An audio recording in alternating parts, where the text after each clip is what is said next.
Happy birthday, Sivan. Happy birthday to you.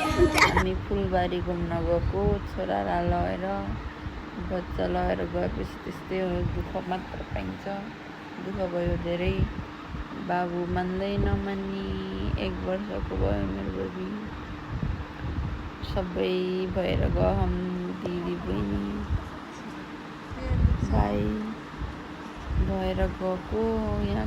अब बाबुको के काट के किन्ने त अरू के किन्ने दिदी?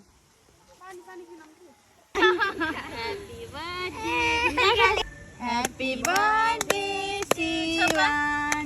Happy birthday to you. रोटीले काट्यो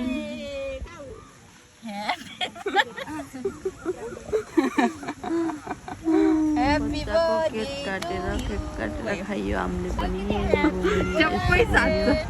यताउति हेऱ्यो कस्तो रहेछ भन्ने। फुलबारी राम्रो रहेछ, फुलबारी सबै गएर घुम्दाखेरि चाहिँ रमाइलो हुने रहेछ। यहाँ बाबुलाई लिएर म हिँडेँ, लुरु आइया भन्दै। अनि मेरो चाहिँ भिडियो नानीले भिडियो गराइदिएको थिएँ, अनि राम्रो भिडियो गराइदिन्छ। पसिना गर्मी भएर पसिना भएर कपाल बटारेर लिएर हिँडेको। लास्टै गाह्रो हुँदो रहेछ गर्मीमा त, घुम्न जान नि गाह्रो छ, जान नि मन लाग्छ नजाऊँ भने। अनि गर्मी हुन्छ गएपछि, अनि त्यही माथि बच्चासँग गएपछि बच्चा त रोइहाल्छ। यहाँ लुरु हिँडे यसो भए त कहाँको कहाँ बस्ने भनेर मान्दै नमानेर बल्ल यसो छोडिदिएको, त्यही पनि डुङलुङै पल्ट्यो अनि रोयो। अनि यहाँ पनि भिडियोमा फुल्फुल हिँड्दैछु, साह्रै हिँड्छु भन्दा मिस्टेकली धन्नै लुटिन।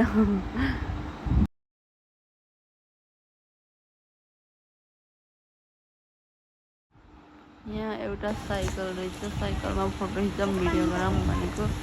बाबुले गर्न थाल्यो, त्यहाँ राख्यो रुन्छ। अनि कस्तो अनि बोलाएर मानेपछि अनि हल्का भिडियो गराइयो। अनि त्यहाँ म दौडेर नि भिडियो गराएँ। अनि बाबु हिँड्न थाल्यो घर गयो जानको लागि। अनि दौडिँदा आयो बच्चा पनि, हामी नि हिँड्यो। त्यसपछि फेरि बाई।